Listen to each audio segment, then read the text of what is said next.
যে ছেলেটা জীবিত অবস্থায় নিজের স্বপ্ন পূরণ করতে পারেনি, মৃত্যুর পর সেই ছেলেটাই বদলে দিয়েছিল পুরো গ্রামের ভবিষ্যৎ। এটা হলো শিবতলা গ্রামের রহস্যময় গল্প। শিবতলা নামে ছোট্ট একটি গ্রাম। সেই গ্রামেই থাকতো অনিক নামের এক তরুণ। ছোটবেলা থেকেই তার চোখে ছিল বড় বড় স্বপ্ন। সে চেয়েছিল নিজের পরিবারকে দারিদ্রতা থেকে মুক্ত করতে, জীবনে বড় কিছু অর্জন করতে।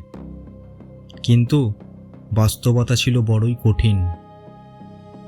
দিনে পড়াশোনা, রাতে কাজ, এই কঠিন সংগ্রামের মধ্যে দিয়ে কেটে যাচ্ছিল তার জীবন। তবুও অনেক কখনো হাল ছাড়েনি। একের পর এক চাকরি পরীক্ষায় অংশ নিলেও সাফল্য যেন তার কাছ থেকে বারবার দূরে সরে যাচ্ছিল।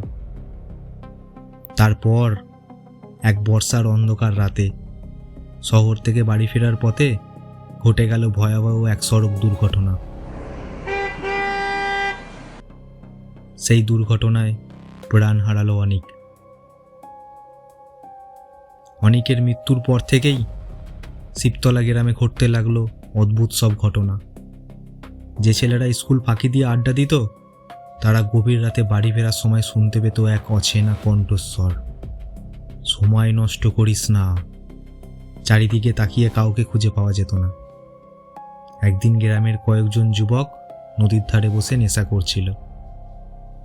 হঠাৎ ঘন কুয়াশার মধ্যে তারা দেখতে পেল এক যুবকের ছায়ামূর্তি। ধীরে ধীরে ছায়াটি তাদের দিকে এগিয়ে আসছিল। ভয়ে সবাই দৌড়ে পালিয়ে গেল। পরের দিন সকালে তারা যেখানে বসেছিল সেখানে মাটির ওপর লেখা ছিল, তোমাদের বয়সে আমি স্বপ্ন দেখতাম, তোমরা কেন জীবন নষ্ট করছো? এরপর থেকে গ্রামের অনেক অদ্ভুত অভিজ্ঞতার সম্মুখীন হতে লাগলো। কেউ পড়াশোনা ছেড়ে দিলে রাতে জানলার বাইরে একটি ছায়ামূর্তি দাঁড়িয়ে থাকা দেখতে পেত। কেউ খারাপ পথে পা বাড়ালে কানে ভেসে আসতো একটি ফিসফিস কণ্ঠের আওয়াজ, এখনো সময় আছে, ফিরে আয়। ধীরে ধীরে গ্রামের মানুষরা বুঝতে পারল এটি অনেকের আত্মা। কিন্তু সে কাউকে ভয় দেখাতে আসেনি। সে কাউকে কোনো ক্ষতি করত না। সে শুধু চাইতো গ্রামের আর কোনো ছেলে যেন তার অসম্পূর্ণ স্বপ্ন নিয়ে পৃথিবী ছেড়ে চলে না যায়। সময়ের সাথে সাথে শিবতলার চরিত্র বদলে গেল।